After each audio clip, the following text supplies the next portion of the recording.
Podcast world, what's up? Chad Belding back at you. Another episode. This life ain't for everybody. I'm excited as heck about this one today. Today's episode, again, is brought to you by our friends Lynchburg, Tennessee, the most American company, in my opinion, ever to come into existence. Jack Daniels. Enjoy it responsibly, enjoy it safely. Never allow underage drinking, but lean on Jack through the quarantine, through the big times, the fun times, the sad times, the breakups, anything that you can think of. Jack has been there for us. But again, everything in moderation. Jack Daniels, thank you so much for believing in hunting, the American outdoorsman, the provider, the culture that we love to live. Today's guest is a man that enjoys all of that. Plus, he's got himself a pretty stout music career going on. Riley, a.k.a. Duckman Green, how are you, brother? Good. How are you, bud? Man, it's good to see you, buddy. I didn't recognize you. I got to be honest. Yeah, man, this is my quarantine incognito stash I got going on now. All right, man, we got to hit off with this real quick, though, because we were talking before the show, and you said that you're down in Florida, you're getting ready to head out on a deep sea or just offshore fishing excursion. You're chasing food, you're chasing dinner. Now, are you experienced in this? Like, do you know your way around a boat? Do you have a captain going with you? Are you the guy that's like always trying to spot something floating that the fish are gonna? Because I've been learning a lot about this the last 10 years because I'm addicted to it, man. And I just got loaded up, and I don't even know if it's legal for me to say this, Riley. That one of my buddies, he shipped me a whole deal of, he caught a daytime sword, a 270-pound sword that's unreal tasting, sent me mahi, and he sent me fresh yellowfin that I just sliced up and ate raw. But is that what you're going after? And are you the guy that's looking for a float, or how experienced are you in the saltwater? My fishing started off, I'm from Jacksonville, Alabama, which is right there by Weiss Lake. They call it the crappie capital of the world. And my granddad used to crappie fish all the time. And that was, some of the best eating fish to me growing up. Then it was bass fishing, and then it started going down to the coast. And we always had a boat. My dad, probably when we couldn't afford a boat, we had a boat growing up. And we would go out fishing down here. And I always enjoyed that, spotting the birds. Wherever the birds are, that's where the fish are. And we were mostly doing inshore.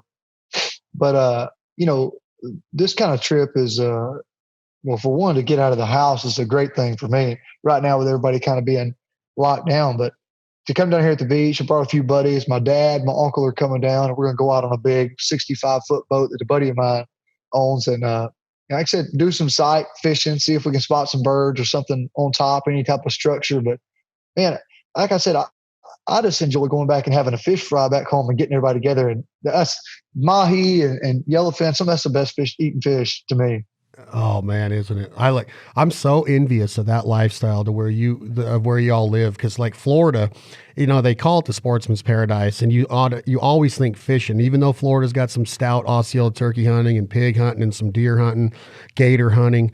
I've done it all down there. And I just like grow envious of when I hear people like you say that that's what you're getting ready to do, even though I get to do it and I don't get jealous. I get to I just kind of like Beavis and Butthead, like, oh man, like I'm stuck out here and I love the mountains. I love being around a mule deer but I like being around a mallard duck the most. But if I had anything else to do in life, it would be to be on that ocean. And I mean, I'm still throwing up on bad seas, like I'm still like on a 5 or 6. I'll be reeling in and throwing up at the same time. I don't know if you're the same way.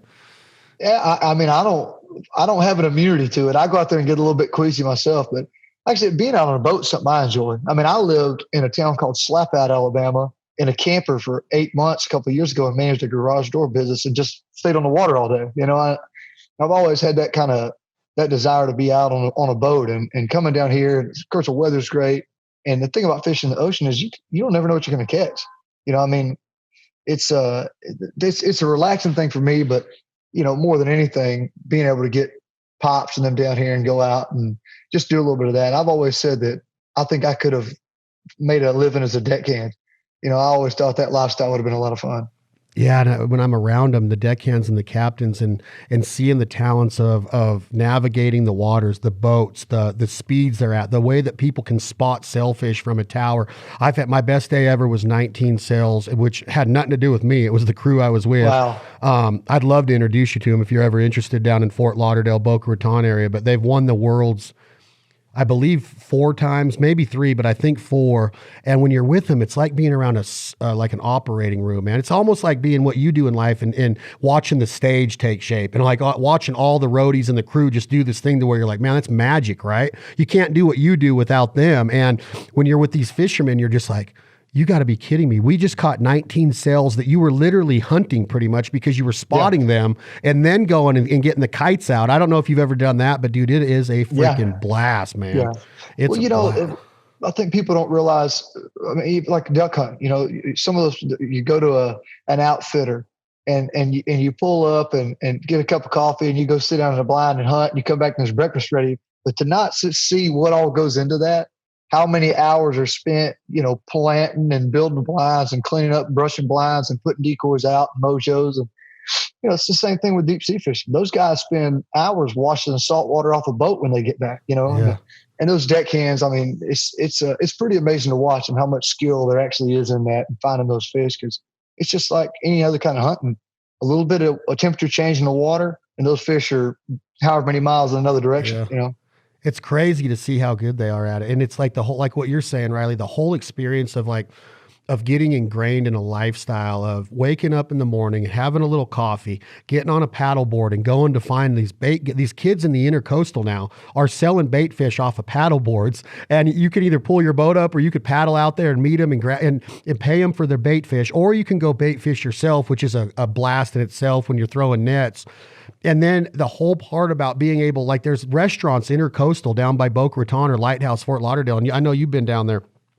You can like take some of your mahi into some of these restaurants and they'll throw down for you right there. Cook it for you. Yeah. Yeah. And dude, by the time you get back to your house, you just literally experience this day in a life of like, did that really just happen? And these guys like my guy, Brett Cannon down there are doing it every day. And I'm like, you lucky bastards, man. What in the heck? Well, what I can't get over is how much it takes out of me to be out on a boat fishing like that all day in the sun. Just drains me. I could sleep for 2 days after that. And those guys get up in the morning and do it every single day and just get beat to death. I mean, you know how it is. Sometimes on 4 or 5 foot seas, it'll about throw you out of the boat. It's work to stand up out there in some of that. Yeah, and then you watch them and the communication and and like I love gaffing and I like doing everything, but just to know like what I've seen, just being able to spot a floater and to get up next to that floater and then to listen to these guys, like they can literally like go play by play like Al Michaels and John Madden. And I'm just like, seriously? And it just starts taking place. And the little fish are there and then they're got a little bit bigger fish under them. And then under that fish is that. And then you're just like, oh man, there he is. There's, whatever you're after. And then, I mean, there'll be times you'll have 8 rods with mahi on every one of them.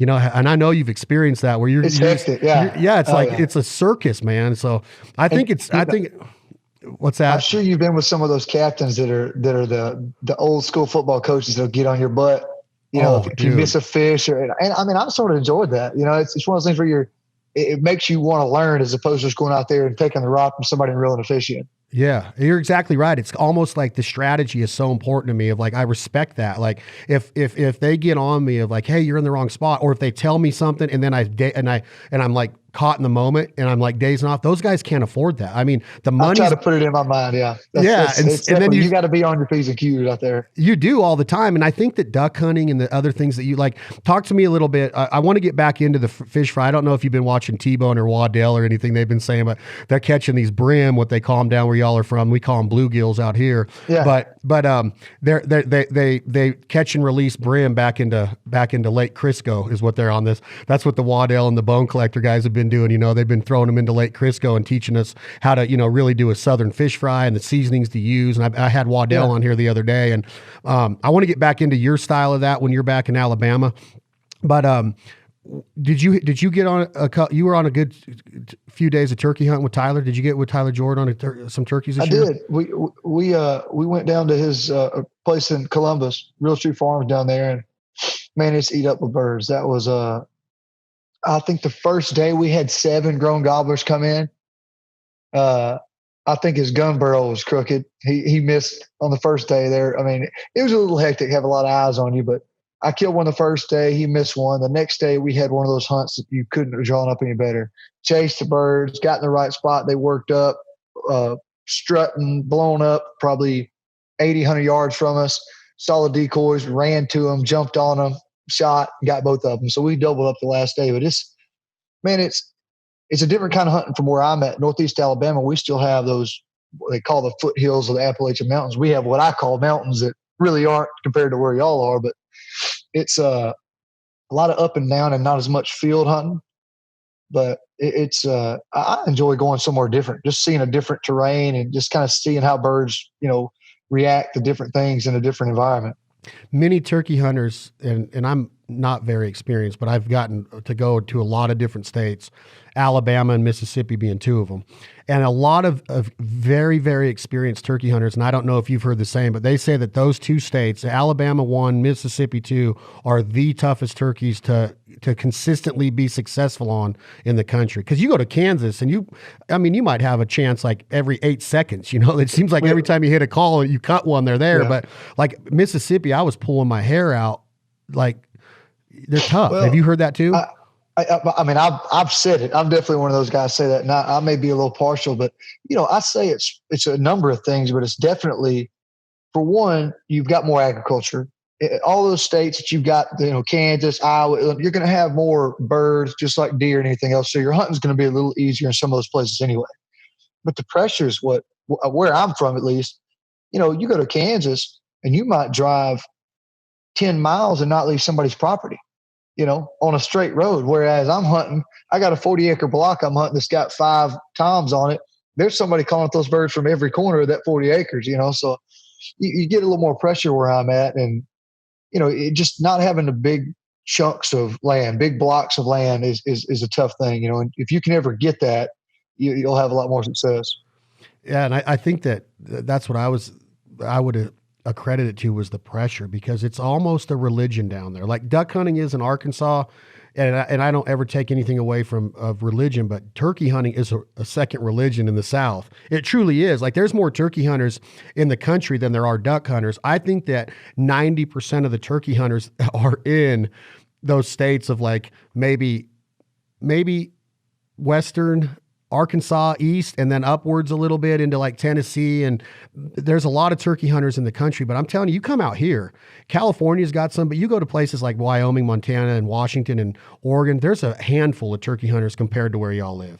And when people, you see the same thing with deer hunting though. I mean, you go to Illinois when we used to go up around Wren Lake and hunt when I was growing up, and you'd see during November 12th through the 25th, you see all kind of Georgia, Alabama, Mississippi, Florida tags, Tennessee tags. I mean, that's, I think when you're seeing those turkeys every day, you're seeing those flocks of 50 gobblers out there in the field every day. It doesn't seem as difficult to you as it is where we're from, So I think that's a big part of it is, we'd go up there and hunt guys' properties and just lose our mind at the deer they had up in Illinois. And they see them every day riding on a tractor. They could kill any of them they want to, shooting them out of a tractor if they want to. So it's a little different for us because we just not used to seeing those numbers of deer size, and same with turkeys. Yeah, and I think that it becomes almost like this spectacle of that you want to challenge yourself as a turkey hunter, because and I'm not taking anything away from going to Kansas and getting a Rio or going to California, but it's nothing for me. I could send you pictures right now, text you a picture of 40 gobblers on one trail camera picture together, like 40 That's of nuts. them, no exaggeration. And then when I'm in Mississippi, you'd be damned if you freaking like see 2 of them out in the open. It's almost like when you go to Canada, and Saskatchewan's known for huge whitetail, right? Well, you very rarely ever see one when you're just driving around the roads. You'll see a coyote, you'll see snow geese and Canadas and ducks going into a pea field. It's very rare to see a big monster whitetail. And I think that's why they bait them, because they got to get them out of that brush and that bush country, right? Yeah. So it's almost like that whole mindset when I'm down there. It's like when I was killing them consistently in Kansas or California, I'm like, I got to go try this and where I hear it's the toughest. And then I get there and I'm just like, dude, I'm getting smoked, nowhere near good enough. And Waddell and those guys that consistently do it, he'll tell you, like he lives in Georgia, he'll say Alabama turkeys are the toughest there are. And he turkey hunts a lot, and he's seen a lot of turkeys hit the dirt in his life. So I think it's one of those things in my psyche. I'm like, if I want to challenge myself as a duck hunter, I want to go somewhere where it might not be as easy to do it. Like cornfield hunting them in North Dakota. I like doing that maybe twice a year to get somebody new on it and see the power of it, of what the majesty of mallard ducks can do on a blue sky with a wind and some chill in the air, to come into a mojo or 8 mojos in a cornfield. Like, that's cool. But if you really want to challenge yourself, you like get in a boat and figure out how to navigate the Missouri River, the Mississippi River, and get under them and stay under them consistently. There's a lot of different levels, just like in music or athletics, in hunting. It doesn't have to be competitive, but it's like a self-challenge to me. You know what I mean? 100%. And I've always said that I think that because I wasn't a big hunter early on. I played 3 sports in high school, and my dad didn't hunt. My dad worked construction, just didn't care anything about anything but work, really. And I picked it up when I was late in high school, getting into college. And I think that my competitiveness in sports is kind of what started me into that. Is that something that, well, first it's something you can get better at. Shooting, bow hunting was a big draw for me, and that part of it, you can obviously, you can own a skill a little bit. But then, the competitive with your buddies of going out, how'd y'all do this, that, and other. So there's definitely a competitive part in it that drove me into liking the hunting part. But, duck hunting, I bought a place in Truman, Arkansas. It's a trailer. It's on a ditch that goes to the St. Francis River. And it's just, flooded Cypress Lake. It's just sunken land out there.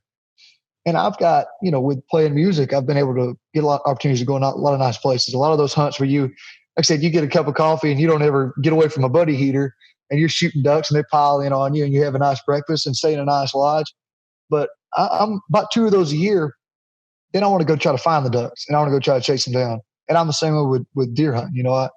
I went with Tyler and them to Nebraska this past season. First time I'd ever been up there, and it was unreal. Never sat and didn't see over 100 deer, just everywhere. And it was still tough. We were bow hunting, this is big open fields. We had to really move around on them.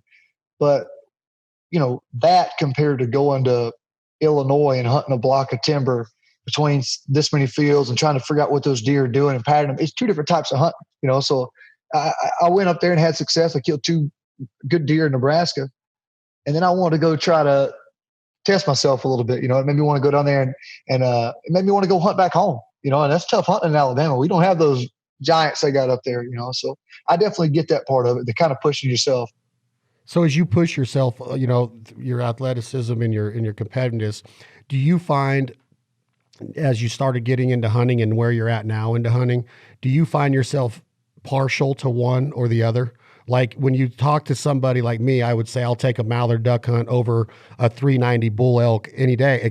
But I love the idea of bugling in an elk in the archery season during the rut or whatever and getting him at 10 yards. But it would, if I see a huge elk on the mountainside, I'm like, oh, that's cool. If I see 60 mallards over here going into some woods, I'm like literally a kid at Disneyland. Do you find yourself getting partial like that? I've bounced around. I was like that with ducks for probably 15 to 25, 26. I would walk through swamp. I would go get on Google Earth when it first came out, and I would look and find where these creeks went. Anywhere I could find a swamp, I'd go ask property owners if I could, I could put a kayak in and paddle over there. And, I was shooting resident ducks. We might see a duck, but I would go roost them. I'd go watch them, and see what time they came in, try to figure out where to get the next morning if they're going from this swamp to the other. We had places where, you'd walk 100 yards and stuff. You had to pull your boot up out of the mud every step and maybe see a duck. And then I'll go to Arkansas and there's thousands of them flying all over the place. But that duck hunting, seeing one cup up, if it was just landing in a pond I was fishing in, used to just drive me nuts, man. And then, it was turkey. Turkey's got me for a long time. I really struggled. I didn't have anybody that really showed me how to turkey hunt, which, hunting where I am in Northeast Alabama, it was tough. I mean, I went several years without shooting at a turkey, and then I went a couple of years of missing them. And I went with an old man that I knew hunted out there. I'll never forget him taking me, and I was wanting to learn from him. I'd always heard he killed a lot of turkeys, and he heard one gobble, and he said, all right, you go that way, I'm going to go this way. And he said, that turkey right there will teach you more than I ever could, and that's kind of how I learned. And I got fired up about that for several years and didn't do a lot of deer hunting. And then I got into bow hunting. And that's, it's one of those things where I think early season, bow season, that's all I'm about. Once it gets cold enough for me to start thinking about duck hunting, I get fired up about that. And as soon as it starts to get a little bit like turkey season starts to get that smell in the air, I start riding around looking at fields. So you still do have a burning passion for ducks. You see ducks, I you still love get. it, man. I love it. And you know what? It's crazy. Like I said, I've been really fortunate in what I'm doing to get to hunt a lot of places I never thought I would. And duck hunting, as you know, is a very expensive hobby, especially when you're doing it yourself. When you're going and you're buying the decoys and buying the boat and the motor that you got to have and everything, blinds and everything. It can be a tough hobby to get into. It takes a lot of time, and to be good at it, it takes a lot of time. So, being that I've gotten to go do a lot of hunting and go to a lot of nice places, what I enjoy about it now, probably more than anything, is like taking my dad or taking a handful of buddies and letting them get that feel of being somewhere that you would never be for any other reason. That's one thing I loved about duck hunting. You get in a boat and you drive into a swamp. You know what I mean? When I bought that place in Arkansas, my mom was saying, well, when am I going to get to go up there and see it? I was like, well, you don't understand. It's not like going to the beach and sitting on the porch. You're looking at a swamp. There's mosquitoes the size of birds up there. Yeah. You don't want to go. But I just enjoy that being out there in a place that, watching the sun come up somewhere that you just would never be otherwise. And I like to share that with as many people as I can. And that's something that's special about duck hunting to me is, it's not like you're like, oh, I want to shoot this deer. Like this one's duck hunting. The more people you got in the boat, the more you can shoot. And it's just something you really share a lot more than any other type of hunting, I think. Did you find it as you? I want to get into music in a minute, but I think that, I think your work ethic is what and I don't know you as well as I think that we will get to know each other in the future. I'm glad that I got to meet you in Salt Lake City and we become buddies and I get to text you and stuff. And I'm real proud of your career, but you were given the nickname Duckman. You work with Greg and you work with Halo Waterfowl, which is a great brand, great message. He's a great dude. But you also are playing music at the same time, and you were putting out EP after EP after EP, which is a lot of work. And that shows me like that work ethic. Your dad probably was a lot like my dad, Riley, that my dad always said, you're put on earth to work. You can have a great family, and family's everything, but to work and provide for the family is what means something, because without that, struggles will occur, right? So I think that the work ethic is what got you, and obviously a lot of great talent. But do you find yourself through these hunting camps and these excursions and the personalities and the experiences, do you find a lot of passion in your songwriting and your vision as a musician to keep that? Because you haven't gotten away from that. You still wear the hat. It's got a duck on it. You still are known as Duckman in a lot of your media and your press and all of that. So was that kind of like it was going to go together or nothing kind of deal? Like it was almost like that Aaron Lewis song to where if somebody came to you and said, hey, you're going to have to cut your hair and shave your mustache and drop the camouflage and the duck on your hat, what would have Riley Green said? Is that, you kind of see where I'm getting at? 100%. Yeah. And, there was conversations about that. One thing that to hit you hit the nail on the head with Pops. It's definitely like that. He was one of those, I think he would brag about him picking the heavy end of something up. And how many pieces of plywood they could tote at one time, which is probably why I could barely walk now, but that's just how it was growing up, and that definitely carries over to anything else. Just like I say, sports give you a work ethic that probably nothing else could, and, the music thing, yeah, there was a lot of work in getting to where I'm at in my career, but it didn't feel like work for me. It was something I enjoyed doing. I could make a little money on the side doing it. I never thought I'd get to where I did, but, it was, the hunting part, I didn't understand social media the way it is and how well country music and hunting go together and how a lot of my fans are hunters and outdoorsmen. So when I signed my record deal, there was some talk about, when you're out in this part of the country, maybe don't bring up that you hunt as much, or maybe don't talk so much about this or that. Not really anything where they try to change who I was, but, sort of shy away from some of those conversations for, the sake it might offend somebody or they're not, have the same beliefs about hunting. And I actually went back to Nashville and wrote a song the next week called Ain't Like I Could Hide It with a couple of guys, and that's who I am. I definitely don't hate that idea of, if I've got to be that guy that's a hunter and maybe I don't appeal to everybody in the country because of that, I've just always enjoyed it to that point. I've always enjoyed hunting enough that that's going to be a part of my life. And as far as my music career goes, it's not really something that I push on anybody, but it's definitely something that I don't try to hide. Are you country to the core? Like, is Riley Green, and where I'm going with this is like, I look at somebody like, I think you've written songs with Red Akins. Yeah. So his son is a hunter. Thomas hunts. Thomas was like hunting with you this year.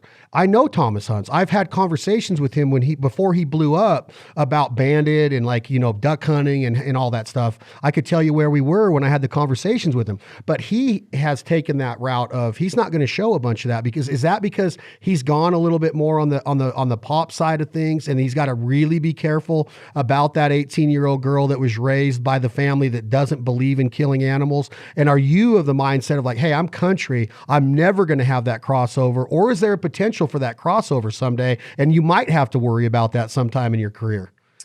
Well, certainly not going to try to answer for Thomas, but we have had those conversations, and it's sort of sad to me that is a real thing, but it is. I mean, where we're at today in the world is one of those where there are people that are going to be offended by that, and if you believe in something that everybody didn't believe in, you're gonna lose some fans over that, and that's definitely something I think Thomas struggles with to a certain extent. Of he is an outdoorsman. He's from Georgia.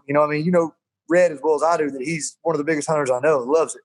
I think first time I wrote with Red, we sat and talked about hunting for an hour and a half before we ever picked a guitar up.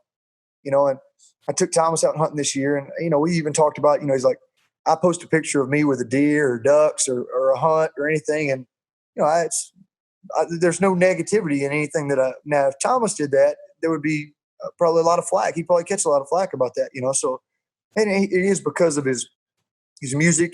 His fans are a little different than mine. So to answer your question from my side of it, I think that it would be a disservice to my fans to go and change something to try to cater to somebody else. You know what I mean?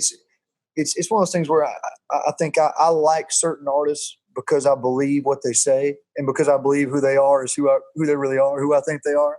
And that's kind of how I want to be. I don't want to go out and change what I'm doing to try to get a fan that may or may not believe what I believe. It's me going out and hunting is part of my life. And fortunately for me, the fan that I have seems like they probably have the same lifestyle and the same beliefs that I do in it. So I don't see any big change in my career going. I think it'll either be a short-lived career, or it'll be one where I've got a select fan that kind of has some of the same beliefs I do. When you have pops around now, and you guys are out on the boat together, or you're getting ready to get on a duck hunt, does Dad still say stuff to Riley Green like, "Hey man, you need to work harder. Hey man, you don't be staying up as late. Don't drink so many beers. Is the mentality still there of the old man mentality? Because my dad, until he passed away, and I hate that he passed away at 54 years old, because he didn't get to see a lot of what was getting ready to happen with Bandit and the Foul Life and all of that. But up until that day, he was still like, when I would go to do seminar series or a speaking engagement, he's like, make sure that you're on your A game. And he was always coaching, always parenting. I see like a different, and where I'm going with this, Riley, is that I see a different humility with you.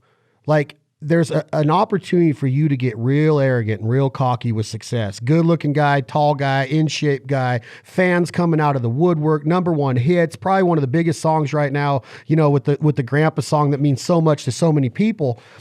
Is your dad and your upbringing with mom and dad and your friends, is that what you would credit to your grounded attitude of humility, of taking a text from a duck hunter and just talking hunting? Because I don't really see you ever changing. I don't think that all the awards and #1 hits in the world are ever going to change the way you look right now, or the way you sound, or the way you talk. Is that fair to say? I would definitely credit my upbringing for anything that has to do with that. I mean, my granddaddy Buford always used to tell me to keep my head on straight.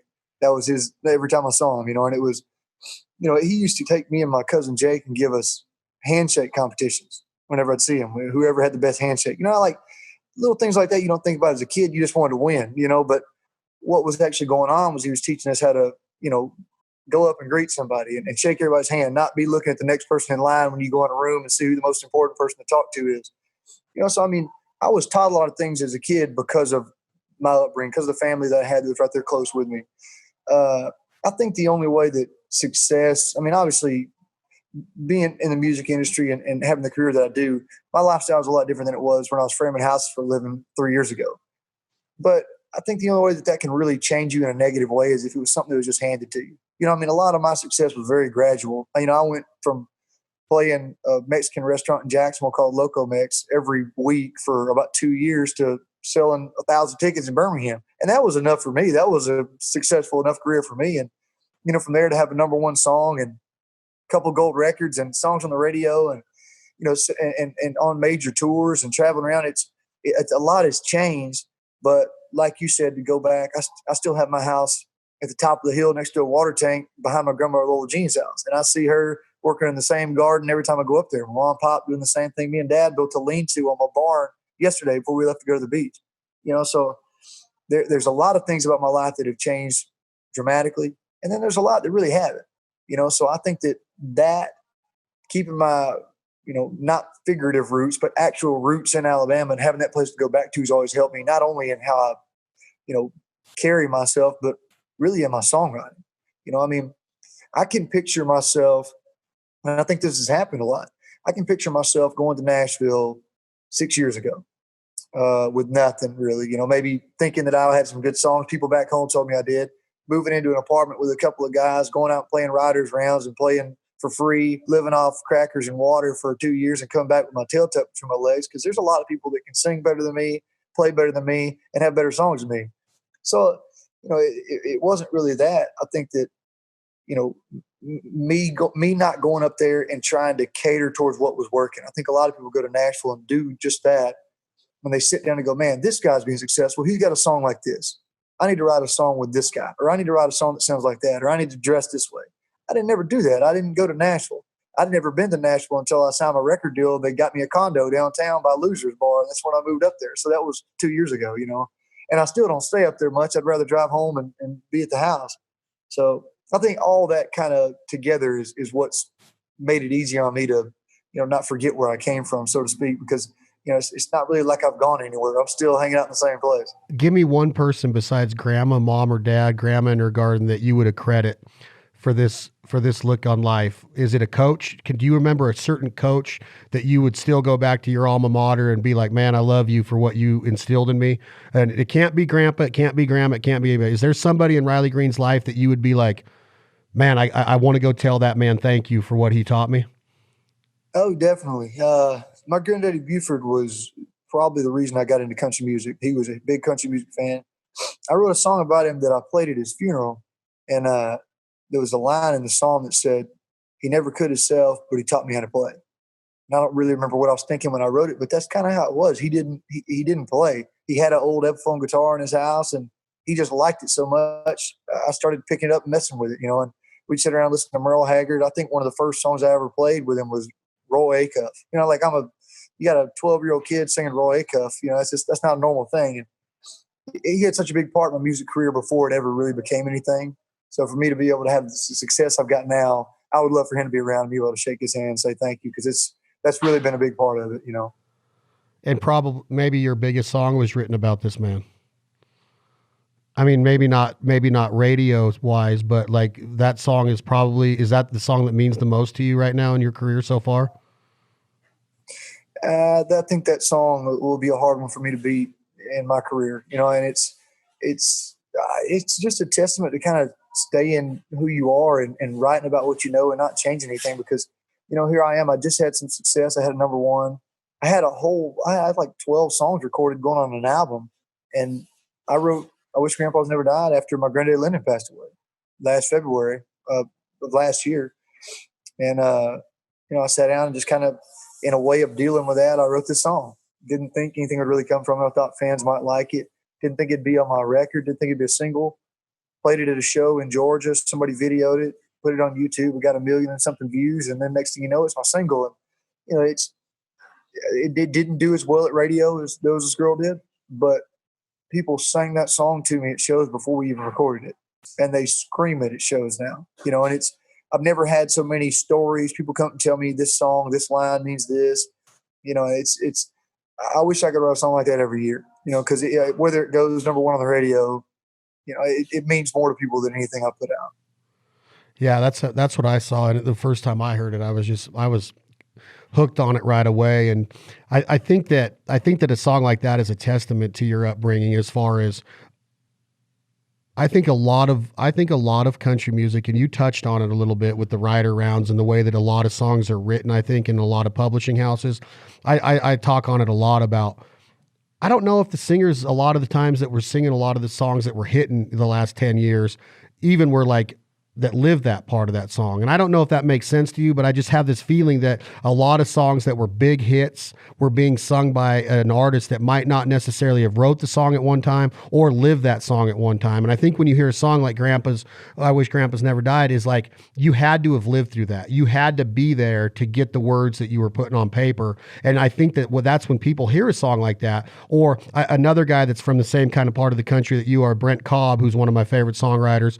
When you hear a song about the way that he wordsmiths, you know that he's lived that song, whether he was high, whether he was sober, what he's lived that song. And every single one of his lyrics out front, I'm like, he had to have been there. He had to have done that, right? And some country music I've had a disconnect in the last 7, 8, 10 years, whether you call it bro country, what. I've had a little bit of a disconnect with a lot of country radio because I can't put myself there. And I don't think that the person singing it a lot of the times was there. I don't know if that makes sense. And I know you might not be able to talk on that because it's a political deal in Nashville or Music City, but that's my idea of when I hear a song like that. I'm like, Riley had to have been there. That grandpa had to touch him in so many ways mentally, just like that was your, you had to live that song to put on paper. I agree totally. And I mean, I think that it's a personal preference to some people in the sense of like, I like songwriters. I like songs that, in other words, you bring up Brent, I can hear a song that Brent wasn't singing and know if he wrote on it. I mean, I wrote a song with Brent, me and Brent, Adam Hood, and Eric Dillon sat down at the house the other day and drank a case of Miller Lite and wrote a song. And I remember listening to it a couple of days later and going, man, that sounds like a Brent Cobb song. You know what I mean? And that's something that I appreciate because I feel like you get to know an artist and you get to know, it's not just, man, I like this song. It's, I like this artist. And I think that's what helps. That's a career. That's what builds you a career. What builds you those people that maybe you don't have 10 number ones, but people come to your shows because they're a fan of an artist. And that's something that you're not going to get with guys that don't write songs. And it's nothing against guys that are, like George Strait's made a heck of a career singing songs that other people wrote. And there's nothing wrong with that. Some of the best songs you're ever going to hear is. But to say that, you're going to get a style from something that there's 20 people writing songs, I don't know. And I think there was a time 10, 15 years ago, whenever it was, that people didn't really care who wrote songs. I don't think that was that big of a deal. I think it was probably because you didn't have the ability to get to know an artist on a personal level like you do now. To a certain extent, you can get on Instagram and know what kind of car they drive, what color their mom's hair is, what kind of pets they have, everything else. And you didn't have that years ago. So for me, I think that people care more about the story because they feel like they can, they can look on right now. They can get on Instagram and see a picture of my grandpa wrote a song. They can see a picture of my dog or my truck or whatever, So I think there's a lot more time. I think people become a fan of an artist more if they write their own songs, And I say that definitely about me. Something I do when I hear a song on the radio, if I think it's a good song, I'll go on the internet and get on YouTube and watch a video of them singing it acoustic. I want to see them sit down and sing it and see if I believe it, or hear them tell a story. That's why those songwriters nights in Nashville are so much fun to go to because you get there hear a story about it. Some of those songwriters are not the best singers in the world. I've never thought I was, but it means a lot coming from it. It means a lot. Look at Chris Christopherson, somebody that tells a story and they mean it and it's true. You don't have to sing it any better than anybody else. Could you imagine, Riley Green, if there was Instagram for Waylon and David Allen Coe and Guy Clark and when that time was going on with the songwriters that really mean something to me, the Don Williams? Can you imagine what would have been being shown on Instagram? I don't know if they could have shown a lot of what was going on. No, I think that I don't think because that was just a different. I don't think they could. There was a different life.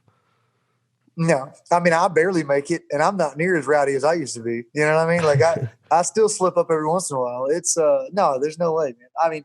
Just a handful of still pictures I see of Waylon and Willie or Merle, whoever sitting around left there having a beer, like you can just tell that was one of those nights.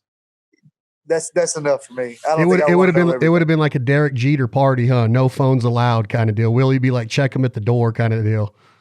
Exactly. Yeah, that would have definitely had to been a rule. Which brings up another point about country music today, which I would say is probably the biggest selling format of music for live music. And I know that Guns N' Roses, I love rock. I could talk about rock and roll all day. I know that hip hop's got its place. I love good hip hop. I like talent. I really respect talent. But I think that country music just has this unreal following and revenue base of live shows and a lot of support behind it. I think a lot of rock musicians that don't make it in rock and a couple that haven't made it in rap have become country music artists. But it drives me. It drives another point of the phone and the Instagram and the losing touch, in my opinion. And I'm guilty of this, trying to grow a brand. And I go hang out with a Riley Green. Of course, I'm going to get a shot of the concert, be like, "Hey, Duckman's up on stage."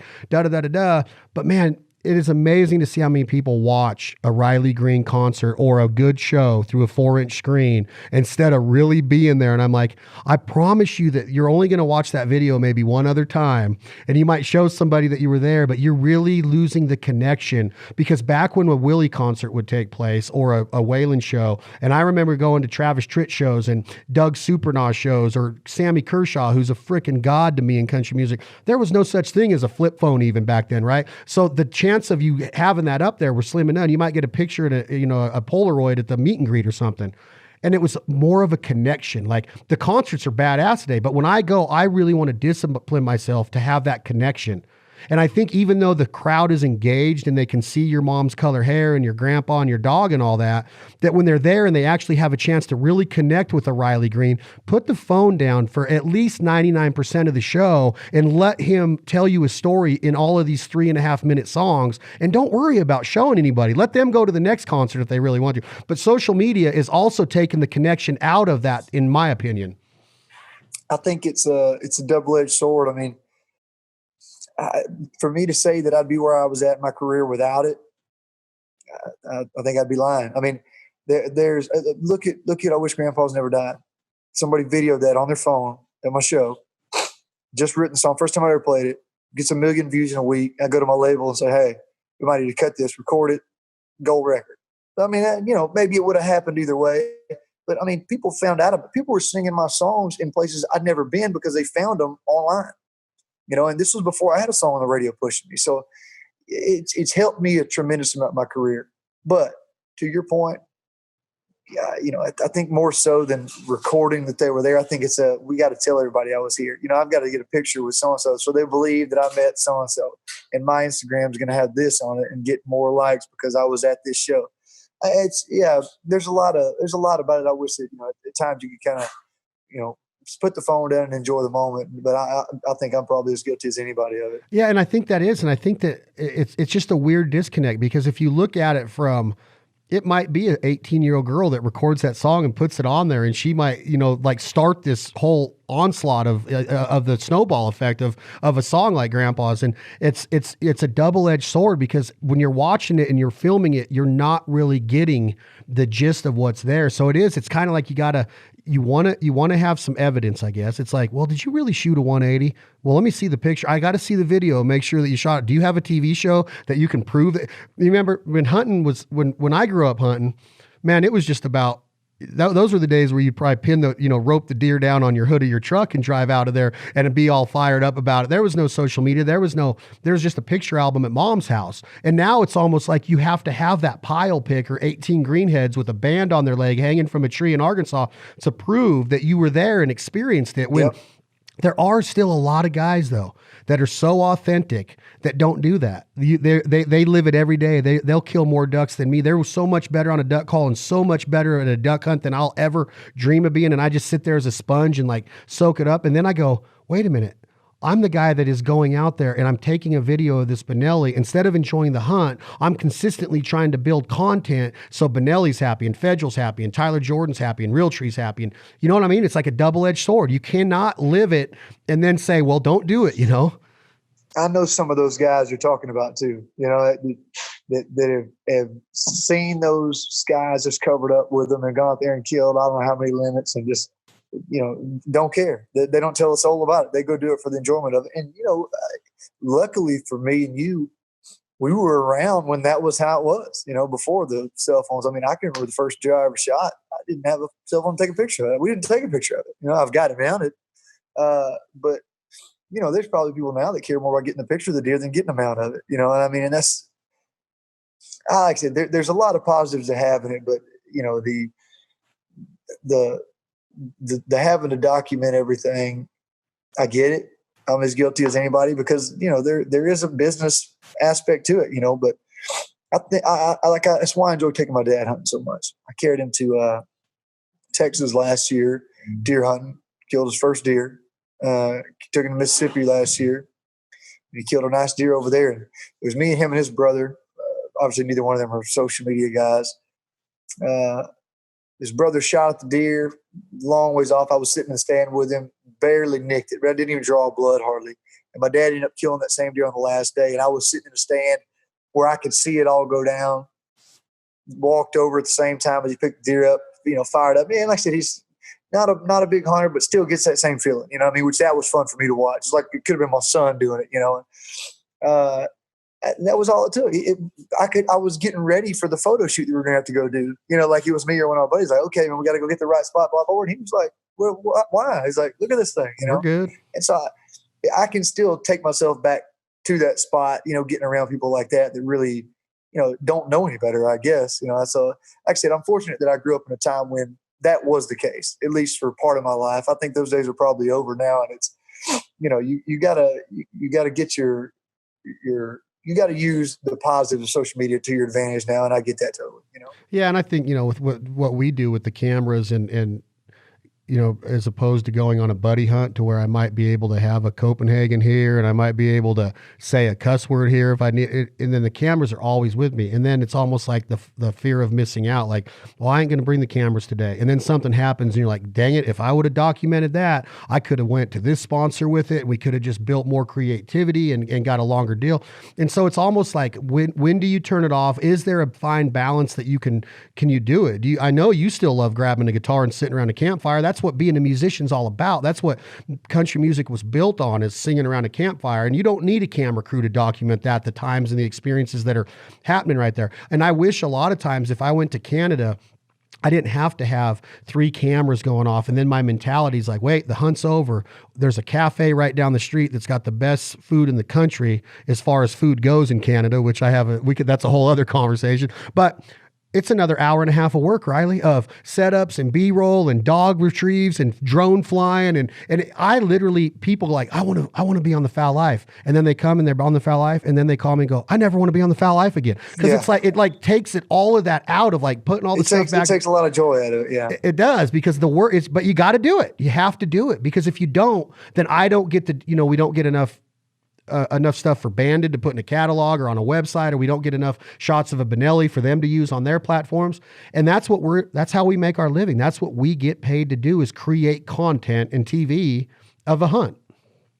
I think a trick is, for me, is to balance it a little bit. I mean, you look at what you're doing, it's a business. I mean, there's a lot of what you do that is 100% a business. And it makes money. That's how you make a living, and social media is a part of that tool. It's no different than with my music, To say that it's not enjoyable, it would be a lie. I mean, there's a lot I enjoy about getting up on stage and singing, but there's a lot of it that sucks, So to say that you've got to go do these hunts and you've got to go, document this and get this footage and get this B-roll. I just think that if you can take that time to have a couple of hunts that are for you, and that's what I've managed to do the last couple of years. And that's done a lot for me, because I've gone, I mean, I love hunting with Tyler and them. I get to go some places I wouldn't get to go otherwise. It's a great time. They're great folks. But man, I mean, I was up there in a redneck blind bow hunt, which I don't like to hunt in blinds bow hunting. I like to get in the tree. Not there's a lot of trees in Nebraska anyway. But where we were, I'm hunting a blind. I got a guy with me, camera guy, and I got a deer that we're trying to hunt called Splits. I think Culpepper ended up killing him. It, 8 or 10 steps, and I'm drawing on him. The camera guy can't get on him because there's a blind spot in the blind. And luckily I know what they're trying to accomplish from out there. They don't take me because I'm fun to hang out with. They take me because they're trying to get a show out of it. So I don't even shoot a deer, not have a story with it. So don't shoot the deer. A big deer that Tyler ended up killing, they called it Big 8, giant 8-pointer, heavy, 15 yards. I can see it perfect, drawn on him, not enough camera light. And I mean, that's enough to get you frustrated a little bit, especially when you hunt down in Alabama where we got deer like this that everybody shoots. So, that kind of stuff is aggravating, and there's a lot that makes it feel like work when you're doing those filming hunts. And I know that from what little bit I do, I know you 10 times more than me. But I think if you can balance that and go in and say, all right, you know what I'm going to do? I'm going to take these two old boys that I used to hunt with, or my dad, or my brother, or son, whatever it is, and say, you know, I'm going to go out here and hunt this spot just because it's kind of a special place to me. And you know, where we kill anything or not, some of my best hunts, we didn't have any luck, you know. And a great example, I got a guy that I've hunted with up in around Princeton, Kentucky for years. His name's Kurt. And I remember going up there, and he's a big music fan, and he always took care of me, always let me hunt his place, put me in a good stand, you know, and really wanted me. You tell when you go hunt with somebody that wants to put you somewhere, and somebody that wants to put you somewhere where you're going to have good luck, you know, they want you to have a good time. He was that guy. And I'll never forget, he took me up there, and I can't remember what he called it, but he had a stand that was up past a beautiful green field, you know, but he just walk up that trail. I'm not going to drive you up there. Walk up that trail, get up the top of the hill. It's going to be on the left. It's an old stand, but I've only hunted it like 3 times in the last 10 years. I hunted it when my dad died, like that kind of thing, you know. And I went up there and hunted it, and it was the most uncomfortable sit. I mean, like the tree could have fell over if I was in, you know, and it's like a miserable stand. You can tell it was like grown into the tree, but that was just a special place for me. And I enjoyed the heck out of it, man, because it's like you just felt like you're going to see some deer that nobody had ever seen before, you know. There's just stuff like that. I think if you can balance that work part of it, hunting industry, with, man, let's go out here and really get away, because I probably enjoy hunting now for a completely different reason than I did before. And that's, man, I get to get out in the woods and get away from everybody for a little while, forget about everything that's going on and traveling 300 days a year, and say, man, you know, there's not a whole lot that can bother me when I'm sitting in a tree or in a blind, or, you know, listening to a bird gobble on a roost or something. So there's a lot about it that I still get that getaway from. Part of that getaway, are you a wild game eater? I know we're going to get back to the fish fry before we get off today, but are you a wild game connoisseur? Are you a backyard aficionado? Do you like to show off your skills of getting some guy or a girl to like get that look on their face? Like, is this really duck? Or am I really eating a wild animal here? Do you love the wild game aspect of cuisine? And now that, you know, your hunting career, is that a big part of it? Because that's like the biggest part to me now is showing people what you can do, and being a good butcher, and being a good processor, and being a good barbecuer. Does that part of the hunt mean a lot to you? Well, I've always liked to cook anyway, so that's always been a little bit of it, you know, it just sort of that enjoyment of, hey man, let me cook this turkey that we killed today, you know. But I think that there's probably a little bit of a responsibility for folks like me and you and anybody else that has somewhat of a following in hunting industry to, obviously it's not our job to go and explain to somebody why there's enjoyment to hunting. You know, I mean, it's one of the things you got to take somebody they got to be out in the blind somewhere to really experience it and understand what it is. But, you know, to say, hey, look, you can go and harvest your own animal and cook it, prepare it. And I mean, that's an educational thing that I think, yeah, it's kind of on us to go show people that, you know, because that is a different side of hunting that people don't think about, especially I think the people that think negatively on hunting. I think they don't think about that. I don't think I think about that. You know, you're actually going out and doing what people did 100 years ago. You know, I mean, that's how they lived. So, you know, to say that you can go and cook something for somebody and say, oh man, this isn't half bad, you know, I think that's not only do I enjoy it from a, you know, me kind of hosting standpoint, but I think it's a positive thing on the whole hunting industry.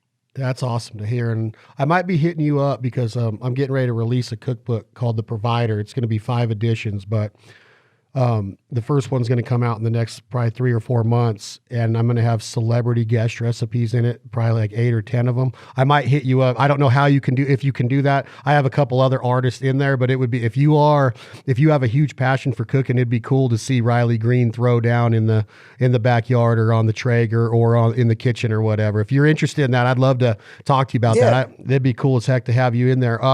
Talk to me about this. I got a question for you. I want to see how much we have in common with our sports preference. The greatest athlete of all time, it was born in the state of Alabama, and he's my favorite athlete of all time. He's like, I don't know if you call him a hero, but he like literally made me want to be a better football player, better baseball player, better track guy, faster runner. Who is the best athlete of all time, Riley Green? Bo Jackson. Oh, man. buddy. God, I was like, I don't know if you got to see any of the stuff that the Bone Collector crew did down there at Jackie Bushman's at the Squirrel Classic this year. I wanted to go to that deal so bad. And then here comes these pictures from Waddell and Nick Munt and them. And then And he was Bo, down there. he's the guest hunter on it, and they're getting selfies with Bo, and I'm just like, you have got to be. I was at spring training last year, but not. I went this year, and it got canceled. I walked off the plane in Phoenix, and they said, "Hey, every game's canceled." I was like, "Wow!" But last year I was down there, and I got there the day after Bo had just spent 9 days in the Royals camp. So I missed him there too. But where I'm going with that is like he is like the greatest all-time athlete in my opinion. You agree? I don't think it's close. Oh man, I love hearing you say that. People say Dion sometimes, and there's been Jim Thorpe and some Dave Winfield discussion, but dude, Bo was on a different level in every aspect, man. Well, I don't. I mean, it's one of those things where like I think he did so many things that were absolutely unbelievable that it got to where it almost wasn't that big a deal when he did it, and you really have to take a second and go, wait a minute, he was dominant in both those sports, you know. And I mean, I'm an Auburn fan anyway, so it was a little easier for me to go that route. But man, I just that if I didn't already think so, that 30 for 30 on him too just solidified it.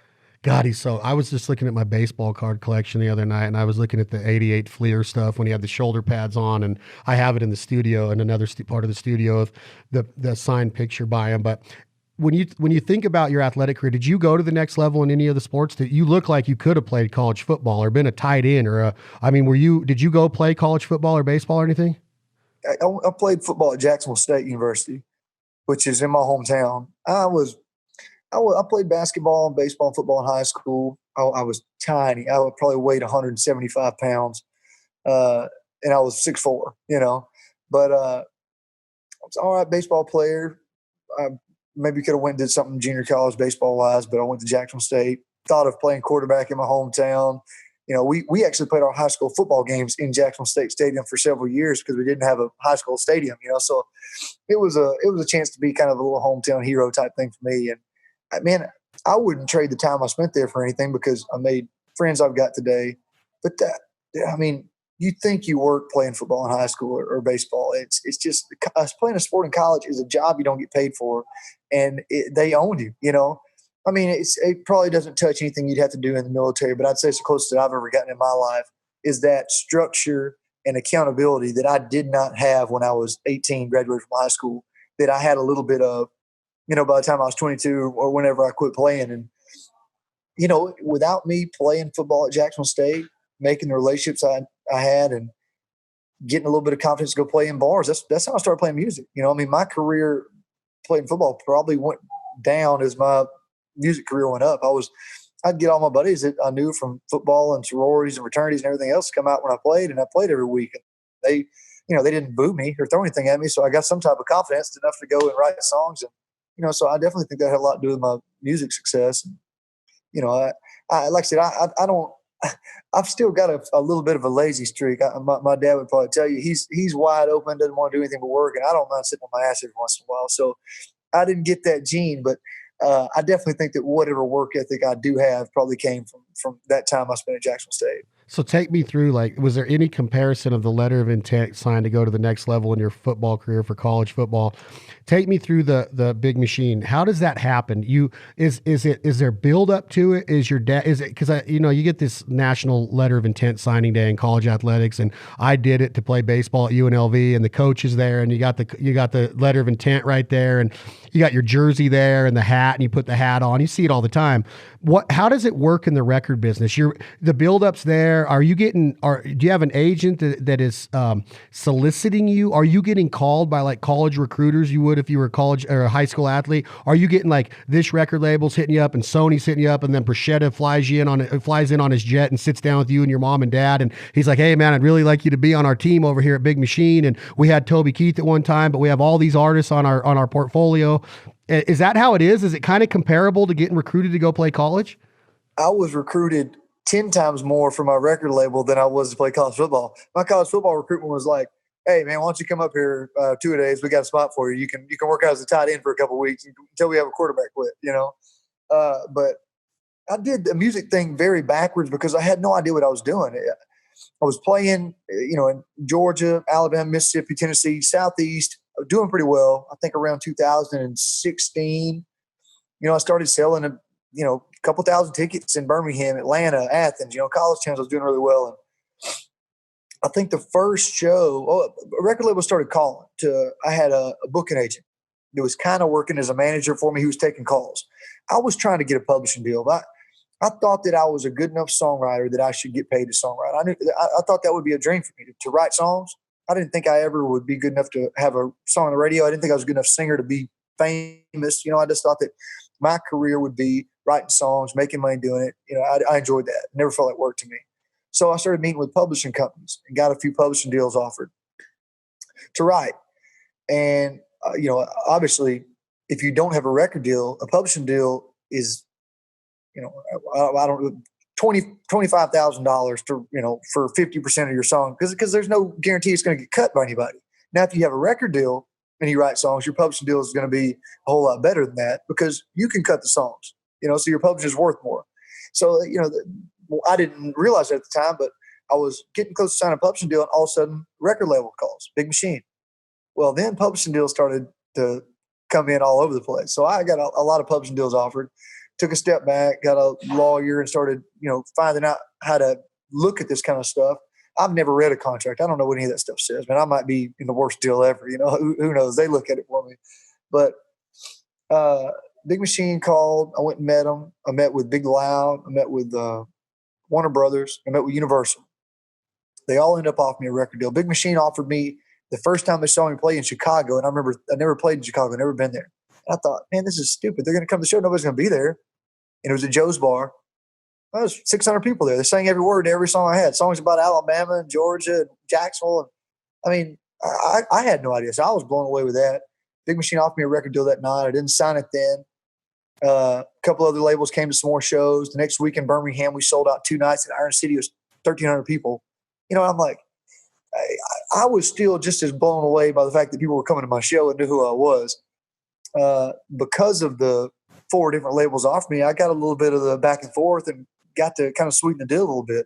I can remember sitting in the office with my lawyer and booking agent saying, well, Warner did this, Big Machine did this. What else do we need? And I was like, well, I don't know. You think they'd get me a place in Nashville? He's like, hang on. Calls or whatever. They get me a condo in Nashville for a year. I'm like, I felt weird that I had to ask about that. I didn't even know that was a thing. So I signed with Big Machine. They called me. I was at the turkey deal up there in Nashville at the Omni when I decided. I remember calling my lawyer. Greg Camp was with me. We were walking around some of the booths, and I said, I'm signing with Big Machine. Called Scott Bruschetta. They said, come on, send me a picture of him holding a bottle of Cristal. I went over there and signed the thing. We drank some champagne. And then I drove to Alabama. I remember getting home and telling my mom and dad, mom was cooking sabardessa on the couch. And I said, so I signed a record deal with Big Machine Records, huge deal, by the way, if you don't know. And my mom goes, that's great. You want some mashed potatoes? And just keeps doing what she's doing. And my dad said, I thought you signed a record deal already with that Warner or something. I said, that was a publishing deal. That was with Warner Chappell. And he said, what's the difference? And I was like, I don't know. I've signed 2 record deals. I don't know. So, that kind of stuff, that goes back to what we were talking about. It's like, you can't get a big head going back to something like that. I've had a lot of great fortune in my career, and it's amazing that I'm at where I'm at, because I never thought I would be. But yeah, you don't forget where you come from when you live in Northeast Alabama around the folks I grew up around. Man, I love it. That's just so cool that you stay grounded, and your mom and dad reacting like that. That's so key. Like, that's a TV show. Like, that's like something that should have been documented. Like, well, let's just sit down. We'll say grace and have a couple taters here. And it's like, you just signed the biggest deal. I think that I was talking with, was it 2 years ago when that happened with Big Machine? Was that in 18? It was 2018. Yeah. Because remember, you were coming to our party that night. Jamie Johnson played our deal down at Whiskey Band. And you and Camp were coming over. Camp was texting me saying, yeah, Riley's going to come by. And it must have been like, you must have got sideways because you got that call from Bruschetta and probably had to go sign that deal or drink some Cristal. It might have been about, because that was our NWTF party. That's right. Yeah. That was the most stressful thing I've ever been through. Obviously there's great opportunities, but to think that you're about to sign a contract with somebody where basically they kind of own everything you've built up to that point for the next however many years. I had no idea what I was doing. I knew nothing about the music industry. I was trusting a lawyer that I probably had for a month or two that somebody else showed me. I mean, you just don't, you've got to really trust people that you're signing with one. And, I'm the type of guy, I go with my gut. I go sit down with somebody, shake their hand, and that's what sold it for me. You know what I mean? I signed my publishing deal with Warner Chappell from going to eat breakfast with Ben Vaughn and Ryan Boswell, sitting there going, man, I like you guys. I remember Ben sat down and he brought up a song that I'd written like when I was 18 and I put out. And I'm like, it just shows the commitment. He went through and listened to everything I had, and so I based a lot of my decisions off of character that I thought people had. And it was just going back and forth with those labels and publishers and they take you out to eat. You go to eat a steak that they massage the bull before they cook it. I mean, all this kind of crazy stuff. And, I'd never done anything like that. So for me to make that big decision, I remember me and Greg being there and I'm like, I'm deciding today. It was Friday, I think, Saturday, whatever. I said, I'm deciding today. By the end of the day, I'm signing with somebody. My lawyer called me, said, they did this. And I said, okay, I'm signing with Big Machine. Called Scott, signed it, and I got in my truck and drove my butt home because I've been in Nashville for, how many days. And the other problem was I'd never been in Nashville much. So when I went up there, my butt partied, man. I went to Losers and we stayed out I didn't sleep up there when I went for the first 2 months, and I'm glad I finally grew out of that or got to where I'm too old and tired to go do it. But I tucked tail and went home, man. I was glad to be done with that mess for a little while. When you were in high school and you're starting to write songs and you're listening to a lot of artists, I'm sure that you listened to the Fishing song, I'm Gonna Miss Her, and how big Brad Paisley was. Could you ever imagine that you were going to be sitting with him on his bus and talking about country music and opening shows for him and seeing how great, because to me, Brad Paisley, I don't know Brad, but he comes off as a very generous human being, a very gentle and sweet man. I don't know him again. I'm just assuming by the way he presents himself. I know he's got a work ethic. I know he's had a hell of a career, but I can't imagine what you feel like. You probably maybe even covered one of his songs at the time. And then to get to that point to where like I remember being in Utah and watching all the people on the floor singing all of your songs. And then Brad came out there and I was lucky enough to stand I was with some of the Traeger folks when I met you that night, and we got to stand at the bar there on the stage and watch it. I'm like Riley's got to be on cloud nine. I mean, you were on the tour for a while by that point, but was there a time in your life to where you had to pinch yourself that this shit was really happening to you? Yeah, but you couldn't have bet me that anything like that would be going on. I mean, Brad Paisley's one of those guys that just seems so famous to me too. I mean, as a kid, growing up with I'm Gonna Miss Her, the Fishing song, that was one of the first ones I did of his.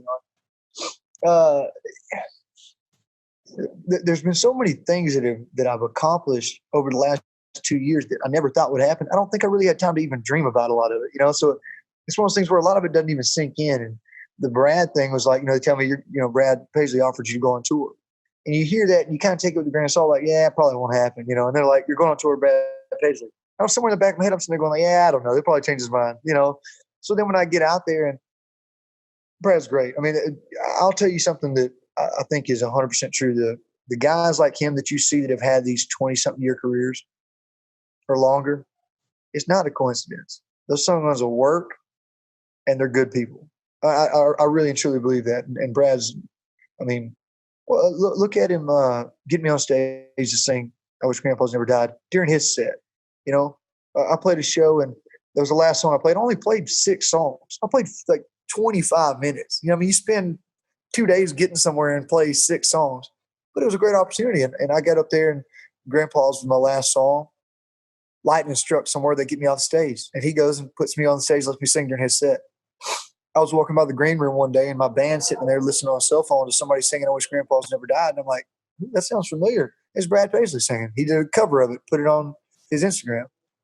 Maybe he likes the song. He said he did, but he's doing that to help me out. He's doing it because he's a good dude and he wants to see me do well. And I think that's something that's definitely special to country music as opposed to any other genres. Is you see these guys and girls that kind of take some of these new artists under their wing because they've been there. I mean, Brad's been where I'm at. Jason Aldean taking me. He's been where I'm at. All these folks have gone through the same things, and I think they all kind of want to help each other out. And Brad's no exception to that. That was an unreal opportunity, and it's one of those things where if I don't realize how big a deal it is, everybody else tells me how big a deal it is. Like, you're on tour with Brad Paisley. I'm like, yeah, it's kind of crazy. Oh, I think it's killer. And then he also would bring you back out for was it the Facebook? What was the big song that you would come back out and you? I'm still a guy. Yeah, I'm still a guy. Like, and you would sing a whole verse on that, Dale.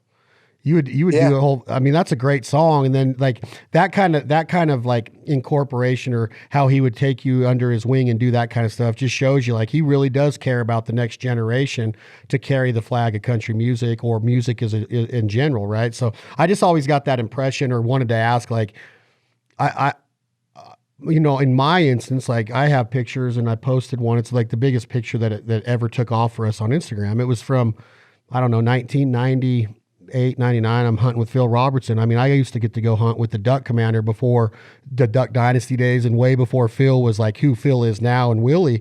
And, I remember when I first started duck hunting, and the only DVD I would ever watch was The Duckmen of Louisiana, and it was Phil Robertson and Warren Coco. And I was like, man, these guys are cool, man. They're talking about Terry Bradshaw, and he's just cutting these ducks, and he sounds, and no way did I ever think like I'd ever be like sitting at a signing with the Robertsons, or being in Gonzales, Louisiana to Cabela's opening, and being with Willie and Phil. And then when articles were printed about me or Bandit or whatever, they would call me, and I'd be like, man, it's like, I used to watch these guys. They were like, you could go out still to my shops and see their posters all over, right? And Phil would sign it. The one poster was "I'm a Duckaholic," and it was Phil's head with ducks in it and stuff. And so like I pinch myself, like, man, I get to hunt with Fred Zink. I'm on Fred Zink's DVD, or I get to meet Will Primos today. Are you serious? I get to meet Eddie Salter. Like, no way. Michael Waddell's coming on my podcast. Jim Shockey's. I'm like, man, I got to shake myself, right? And then you meet them, and you're just like, man, what good dudes. And they've had a long career because they do what they say they're going to do, and they're good ambassadors of the heritage of the hunter. And like Waddell, he's got a career of country music history with folks on his show from Blake to Rhett, and you can go on and on. But that I just think that like there's a cool correlation there of you pinching yourself because your heroes are now bringing you up on stage, and then I'm pinching myself because I'm like, man, I get to be with Fred Zink today, and it's a completely different level of celebrity. I get that, but in my world, Phil Robertson was the Brad Paisley or the George Strait. You know what I mean? Oh yeah. Well, I mean, you're telling me the same thing. I mean, those guys are still a big deal to me too. So it's pretty crazy, and I'm sure you can agree how quickly you can fall into. I mean, they're genuine folks. That's the thing about it, is how quick you can go, oh man, like Brad Paisley, and then go sit down with him and go, oh, man, I feel like you know this dude for years. I mean, it's just, it's all about character and the type of people they are. And I mean, at the end of the day, I don't know if I thought famous people were different than me or what, but they're just regular folks, man. And it's, like I said, I think that I was really happy to see that. You always hear those questions of like, man, who have you met that was famous, that was just a jerk or something like that? I don't really have any stories like that. I mean, everybody that I've met has really, really been great to me. And it's, it makes you glad to be in that genre. And also it makes you appreciate the success and all the help on the way. It kind of makes you want to pay it forward to the next bunch coming up. That's awesome, man. I appreciate your time. I'd like to do this again and even get more into some of the songs, and maybe even hear about this fishing trip you're getting. I'm pretty envious that you're getting to go do it. So give me, if you do get lucky today, what's the batter? What's the spice? What's the seasoning? What kind of oil do you use? You got to give me like the Riley Green fish fry. Are there hush puppies involved? Drew Keith, we share a common friend in Drew Keith at Honey Break. That dude sends me videos at least once a week there. I want to like punch him through the phone because it's like the best food in the world. He's doing a crawfish boil here, and then he's got these sausages going on, and then he's got Miss Shelley's squirrel. Like, I'm sure you got to hang with Miss Shelley down there, and her squirrel recipe's going in my cookbook, and I got to sit there and film it with her and eat it with her, and I'm just like so envious of the food. Like, give me an idea of what your fish fry is. Well, I will tell you that I've got a Traeger. I had it for, I don't know, probably 4 months. Never turned it on. I was just in and out, never home. Never had a chance. And with this break, I've gotten to, man, that thing is awesome. I mean, just turn something on and go with it, And I've gotten into cooking stuff that I really didn't even know I could. So I'm in the experimenting stage right now. When I was growing up, it was my dad and my Uncle Todd. My granddad Lyndon was a really good cook, and him and my grandmother Nancy both passed away last year. So my sister, when my granddaddy Buford passed away, made this thing. He wrote poems all the time, drew pictures. Never wrote songs, but I think he would have been a good songwriter. It was real witty, good with words. She made this thing called the Book of Thoughts, and it was all of his little stuff. She'd screen printed into this book, and it's one of my favorite things I've got, and it's awesome. And just you can always go back and see what he was thinking at those times. And I want to do something like that with some of my grandmother's and granddaddy's recipes, because he cooked crappie, and it's just I would put that up against anything in the world when he cooked that. But I'm gonna have to go through. We're going through their house now and see if I can find some recipes or something and try some things out. But like I said, I'm a Tony Satchery's guy, man. You can't go wrong with that. I throw that on anything. Yeah, I'm with you. And I just had a conversation with that with the same guys down there in Georgia, Waddell's, and they use that and that Slap Yo Mama, but they all love Tony's. And I just think that the whole social aspect of a fish fry is so awesome, man. When I pull up on Drew's porch and I'm in that part of Louisiana and I get to experience that, I'm just like, man, this is life. And we out west, you do have the barbecues, but not like barbecue in Texas or Kansas City or Memphis or the Carolinas or the big barbecue places. You don't have crawfish boils out here because there's no farms. You can overnight them from Johnny's Seafood in Louisiana, and I've done that on occasion, but you can't just go out and get 100 pounds of fresh, mud bugs and throw down with corn on the cob and artichoke hearts and the sausages and all that. So there's just a lot of that part of that world in the country that I've always told Leith and some of my buddies in Nashville, like, I'm the adopted son of the South. I got to come down here on a whim of setting up a booth for a potential duck hunting show. Our shotgun sponsor at the time brought me into their booth at NWTF, and after that, the show started to grow. So I'm like, I'm going to get my own booth at NWTF. And then we had a booth and it just kept getting bigger. And then more people would come to check us out. And then, like John Party'd come and sing a song. And then Leith Lofton would sing a song. And then Drake White would come by and sing a song. And so it just I started seeing all this cool correlation. And then it would be a bonfire at Leith's property. And we'd be cooking redfish that somebody brought up from Louisiana. We'd be cooking this. And Drew would bring a bottle of whiskey. And then I was like, this is what life is meant. This is the hunting, the music, the culture, the camaraderie, the good people that you get to meet. I'm so thankful that, we built Bandit on the message of hunting is the common denominator that brings all of these people together. You sell out arenas, you sell out thousands of tickets at a time.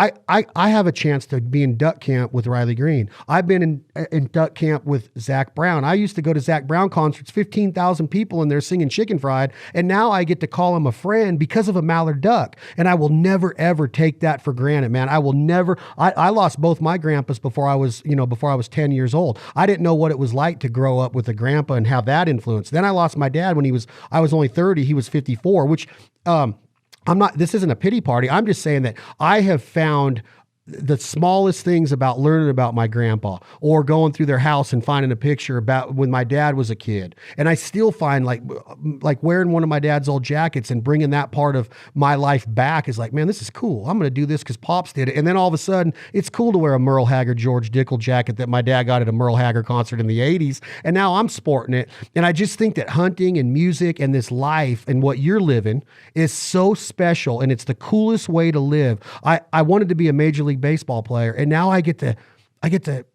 have George Brett, my hero growing up, like the best Royal of all time. He's on my podcast, and I get to stay at his house and cook on a Traeger with him. And that's not a name drop. I'm just saying because of hunting and this mallard duck and me going, I really love mallard ducks, and so do all these other people. And now we can all have conversations, and that's the coolest part of a fish fry and a Riley Green concert. When I'm watching you sing, I'm like, dude, that's a duck man. That dude's a duck hunter. And that to me is the coolest part of our life, that we get to share that common bond of being a hunter. It's badass, man.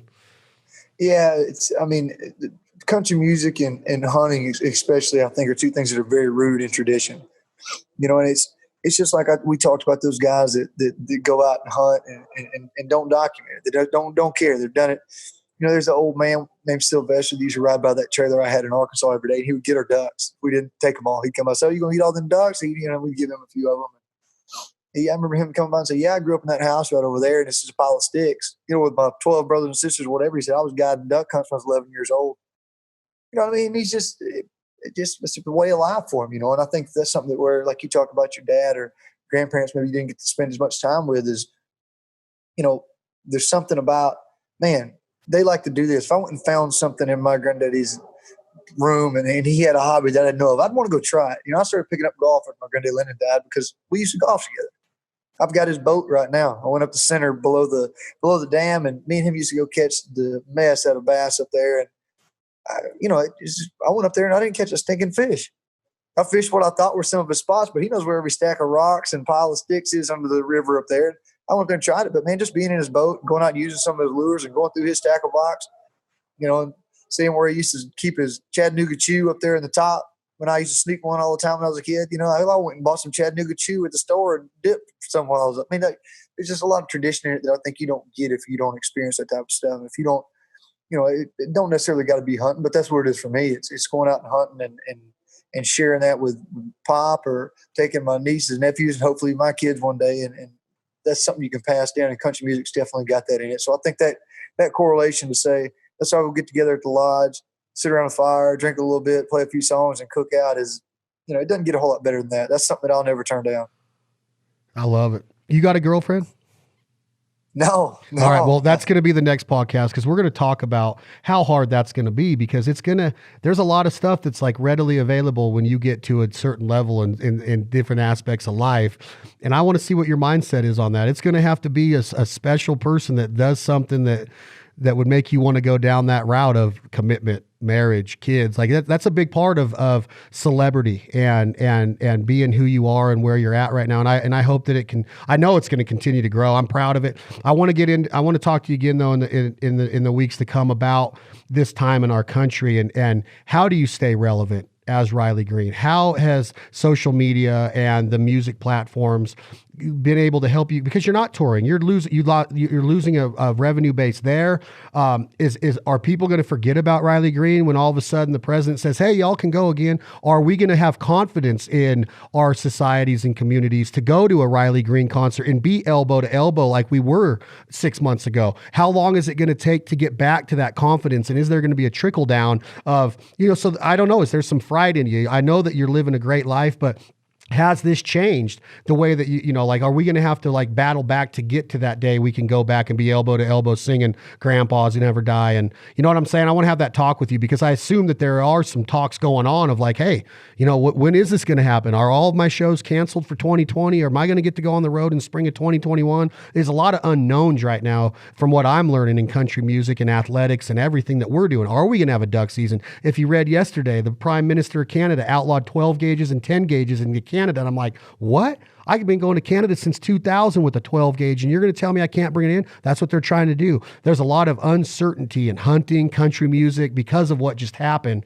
So I want to get into some of that with you. I know you got to get on the boat, man, but I'm being serious about this, Riley. I'd like to do this again. And I would really, if you do find a recipe from grandma or grandpa and you would want it in the book, I would love to have that as your recipe. Riley Green's grandma's biscuits or whatever it is. I'd be honored to put that into the provider and be able to showcase it, because I think that's a cool ass story, man. So let me know if you do run by one of them. Deal. I'll dig something up. That'd be awesome. I'll text you. Maybe we can get another one of these in a couple weeks, see where you're at and see if there's any inspiration going on for new songs and what's going on. Is that cool? Yeah, anytime, man. I didn't figure out how to work this Zoom deal now, so you can holler at me. We'll do it again. I can't wait, man. Congratulations on all your success. I'm proud to know you. I hope that we get to become better friends, and tell Greg Hood I said what's up, and to ship me one of them Halo hats. Will do, buddy. I appreciate it, man. Appreciate you. That's been Riley Green. Check him out. Hey, what is the Instagram? At Riley Green Music, or is it just at Riley Green? Duckman. It's at Riley Duckman. Riley Duckman. You got to always remember this man is the Duck Man. It's badass to have him as a voice of what we love to do. This life ain't for everybody. Tom, hit that button. I don't know if we're allowed to play a Riley Green song on this. It's something that I would have to talk to you about after with the publishing and everything. I don't know. Can we go out with a Riley Green tune? I would do it. I know a guy, man. I can get y'all one. All right. If they say anything, just tell them I said it's okay. Which one can I go out with? Because that's one I'm going to go out with. Name one. Name one you want to go out with after our conversation today. After our conversation? What about different around here? Love it. All right. I'm going to use that. I'm going to tell the guys that we can. Riley Green. You heard it right here. We said it. Tom, hit that button. Different around here. Riley Green. I love it, brother. Appreciate you, man. I'll talk to you soon. Thank you, bud. See you, man. That's been Riley Green. What a great dude. What a great voice of what we got going on here at the podcast, the TV shows. Y'all check him out, Riley Duckman on Instagram. Check out all of his music, and we will have him on again. Jack Daniels, thank you so much for supporting us and keeping us going through this pandemic. Enjoy it responsibly, in moderation. Never allow any underage drinking We're so humbled to be part of the Jack Daniels family. Lynchburg, Tennessee. Tom, go ahead and hit that button. Thank y'all so much. This is Riley Green, Different Round Here.